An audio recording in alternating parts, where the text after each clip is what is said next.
இந்த சீசனோட வனிதா அக்கா, பிரியங்கா அக்கா இவங்களோட கேட்டகரி அவங்க தான் ஹோல்ட் பண்ணுவாங்க. ஓகே. ஆமா. இதுல பெரிய சண்டைக்கோழி ஒருத்தங்க இருக்காங்க. யாரு? ரம்யா ஜோ. ஆமா. ஆமா. அக்கா ஸ்டேஜ்ல ஏறினாலே வண்டையா கேட்பாங்க. அதுக்கப்புறமா தான் அந்த வீடியோ எல்லாம் போய் பார்த்தேன். ஓகே. ஆக்சுவலி ஒண்ணுமே சண்டை கிடையாது. திவாகருக்குமே அவங்களுக்குமே.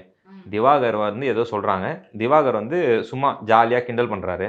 என்ன இது ஃப்ரெண்ட்ஸ் பட காமெடி மாதிரி இருக்குதே சொல்லிட்டு வெளிய போகும்போது கண்ட்ரி ஃப்ரூட்ஸ்னு சொல்லிட்டு போறாரு. இதுல என்ன தப்பு இருக்கு? இதுக்கு ஏன் சண்டை போடணும்? நீ ஒண்ணுமே கிடையாது. படிச்சிருக்கியா? உனக்கு இதெல்லாம் தெரியுமான்னு திவாகர் ஒரு இடத்துல கேட்டாரு. நான் ப்ரோமோல பார்த்தேன். எம்பிபிஎஸ் டாக்டரே பார்த்தாலும் என்ன விட நீ அதிகமா படிச்சிட்டியான்னு கேட்பாரு. அப்படியா? எல்லா இடத்துலயும் அதே சண்டை தான். அது ஒரு பக்கம் இருக்கட்டும். இந்த ரம்யா ஜோவோட பிரச்சனை என்னன்னா, இது ஒரு பிரச்சனையே கிடையாது. ஆனா ரம்யா ஜோ வந்து எல்லாரோட அட்டென்ஷனும் புல் பண்ணணும்னு சொல்லிட்டு என்ன பண்றாங்கன்னா, வெளிய வந்து திவாகரோட சண்டை போடுறாங்க. சண்டையும் போட்டு, இவங்களே சண்டை போட்டு, இது ஒரு சண்டையே கிடையாது. இது என்ன பிரச்சனை?